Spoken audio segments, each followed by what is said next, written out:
Hi friends, ಎಲ್ಲರಿಗೂ ನಮಸ್ಕಾರ. Gagan cooking ಚಾನಲ್ಗೆ ಸ್ವಾಗತ. ಹೊಸದಾಗಿ ನಮ್ಮ ಚಾನಲ್ ನೋಡ್ತಾ ಇದ್ದರೆ ಸಬ್ಸ್ಕ್ರೈಬ್ ಮಾಡ್ಕೊಳ್ಳಿ, ಹಾಗೆ ಪಕ್ಕದಲ್ಲಿರೋ ಬೆಲ್ ಐಕನ್ ಕ್ಲಿಕ್ ಮಾಡಿ. ಬನ್ನಿ, ಇವತ್ತು ಸಿಂಪಲ್ಲಾಗಿ ರಾಗಿ ಮತ್ತು ಚಿರೋಟಿ ರವೆ ಬಳಸಿ ಈರುಳ್ಳಿ ದೋಸೆ ಮಾಡುವುದು ಹೇಗೆ ಅಂತ ತೋರಿಸ್ಕೊಡ್ತಾ ಇದ್ದೀನಿ. ತುಂಬ ಟೇಸ್ಟಿಯಾಗಿರುತ್ತೆ. ಒಮ್ಮೆ ನೀವು ಕೂಡ ಈ ವಿಡಿಯೋ ನೋಡಿದ ಮೇಲೆ ಟ್ರೈ ಮಾಡಿ. ಬನ್ನಿ, ಈಗ ಹೇಗೆ ಮಾಡೋದು ಅಂತ ನೋಡ್ಕೊಳ್ಳೋಣ.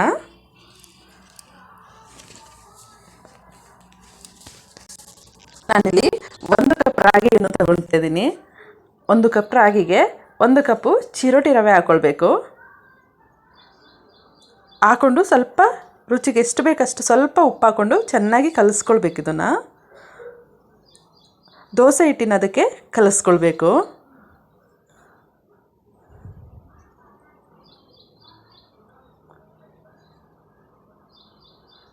ಈಗ ನೋಡಿ, ಈ ಥರ ಇಷ್ಟು ಗಟ್ಟಿಯಾಗಿ ದೋಸೆ ಹಿಟ್ಟಿನ ಅದಕ್ಕೆ ಕಲಿಸ್ಕೊಳ್ಬೇಕು. ನೆಕ್ಸ್ಟ್ ಇಲ್ಲಿ ನಾನು ಒಂದು ಬೌಲ್ಗೆ ಈರುಳ್ಳಿನ ಒಂದು 5 ರಿಂದ 6 ಈರುಳ್ಳಿನ ಸಣ್ಣಗೆ ಕಟ್ ಮಾಡಿ ಇಟ್ಕೊಂಡಿದ್ದೀನಿ. ಹಾಗೆ ಇದಕ್ಕೆ ಅಚ್ಕಾರದ ಪುಡಿ ಹಾಕ್ಕೊಳ್ತಾ ಇದ್ದೀನಿ. 1 ಟೇಬಲ್ ಸ್ಪೂನ್ ಆಗೋಷ್ಟು ಅಚ್ಕಾರದ ಪುಡಿ, ಹಾಗೆ ರುಚಿಗೆ ತಕ್ಕಷ್ಟು ಉಪ್ಪು ಹಾಕ್ಬಿಟ್ಟು ಇದನ್ನು ಚೆನ್ನಾಗಿ ಮಿಕ್ಸ್ ಮಾಡ್ಕೊಳ್ಬೇಕು. ಕೈನಲ್ಲಿ ಹೀಗೆ ಕಲಿಸ್ಕೊಳ್ಬೇಕು ಚೆನ್ನಾಗಿ.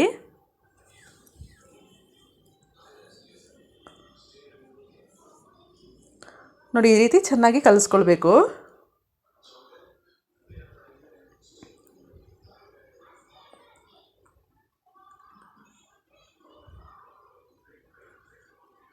ಈ ರೀತಿ ಎಲ್ಲ ಈರುಳ್ಳಿನ ಈ ರೀತಿ ಚೆನ್ನಾಗಿ ಕಲಿಸ್ಕೊಳ್ಬೇಕು. ಇದು ಕಲಸಿದ ಮೇಲಿಂದ ಇಲ್ಲಿ ನಾನು ದೋಸೆ ತವನ ಕಾಯಕ್ಕೆ ಇಟ್ಕೊಂಡಿದ್ದೀನಿ. ದೋಸೆ ತವ ಈಗ ಕಾದಿದೆ. ಕಾದಿದ ಮೇಲಿಂದ ಈ ರೀತಿ ದೋಸೆ ಹಿಟ್ಟನ್ನು ಹಾಕ್ಕೊಳ್ಬೇಕು. ಹಾಕ್ಕೊಂಡು ನಾವೀಗ ಈರುಳ್ಳಿ ಎಲ್ಲ ಕಲಿಸ್ಕೊಂಡಿದ್ವಲ್ಲ, ಅದನ್ನು ಈ ರೀತಿ ಮೇಲೆ ಉದುರಿಸ್ಬೇಕು. ಈ ರೀತಿ ಎಲ್ಲ ಕಡೆ ಕ್ಲೀನಾಗಿ ಉದುರಿಸ್ಕೊಳ್ಬೇಕು. ಈ ರೀತಿ ಹಾಕ್ಬಿಟ್ಟು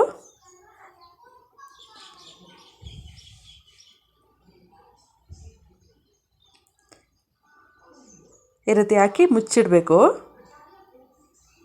ಮುಚ್ಚಿಟ್ಟು ಬೇಯಿಸ್ಕೊಳ್ಬೇಕು ಇದನ್ನು.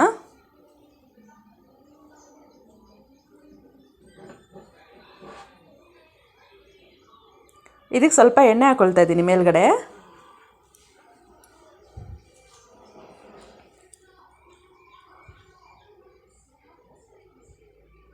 ಎಣ್ಣೆ ಹಾಕಿ ಈ ರೀತಿ ಮುಚ್ಚಿಡಬೇಕು. ಒಂದು 2 ರಿಂದ 3 ನಿಮಿಷ ಆಗೋ ತನಕ ಬೇಯಕ್ಕೆ ಬಿಡಬೇಕು ಇದನ್ನು.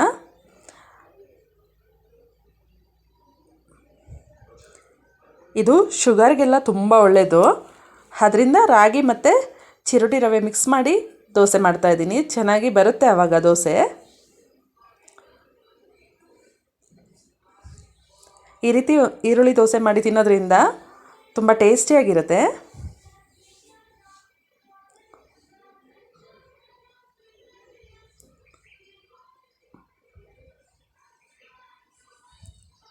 ಇದನ್ನು ಹೆಲ್ದಿ ಫುಡ್ ಅಂತ ಹೇಳ್ಬೋದು. ಅಷ್ಟೇ ಟೇಸ್ಟಿಯಾಗಿರುತ್ತೆ. ನೋಡಿ, ಈಗ 2 ಸೈಡು ಈ ರೀತಿ ಬೇಯಿಸ್ಕೊಳ್ಬೇಕು.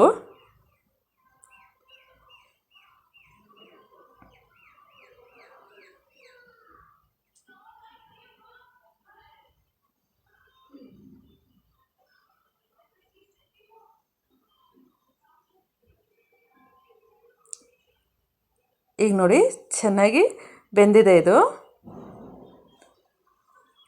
ಇದ್ರ ಜೊತೆಗೆ ಕಾಯಿ ಚಟ್ನಿ ಅಥವಾ ಎಗ್ ಮಸಾಲ, ಈ ರೀತಿ ಗೊಜ್ಜುಗಳು, ಈ ರೀತಿ ಎಲ್ಲನೂ ತುಂಬ ಟೇಸ್ಟಿಯಾಗಿರುತ್ತೆ. ಇದು ನಂಚ್ಕೊಂಡು ತಿನ್ನೋದಕ್ಕೆ ಇಲ್ಲ ಹಾಗೇನೂ ತಿನ್ಬೋದು. ತುಂಬ ಟೇಸ್ಟಿಯಾಗಿರುತ್ತೆ. ಚಟ್ನಿ ಇದ್ದರೆ ಇನ್ನೂ ತುಂಬ ಟೇಸ್ಟ್ ಬರುತ್ತೆ.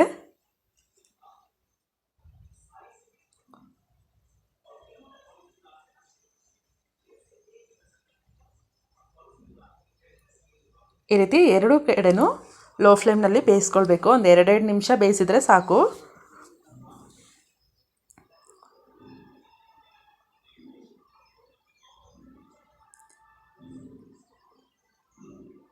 ಈಗ ಮಸಾಲ ಈರುಳ್ಳಿ ದೋಸೆ ರೆಡಿಯಾಗಿದೆ.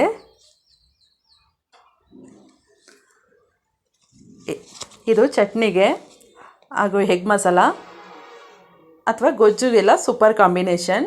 ಈ ರೆಸಿಪಿ ಇಷ್ಟ ಆಯ್ತಂದರೆ ಕಮೆಂಟ್ ಮಾಡಿ, ಲೈಕ್ ಕೊಟ್ಟು ಶೇರ್ ಮಾಡಿ. ಹಾಗೆ ಗಗನ್ ಕುಕಿಂಗ್ ಚಾನಲ್ಗೆ ಸಬ್ಸ್ಕ್ರೈಬ್ ಆಗಿ. ಈ ವಿಡಿಯೋ ನೋಡಿದ್ದಕ್ಕೆ ಎಲ್ಲರಿಗೂ ಧನ್ಯವಾದಗಳು.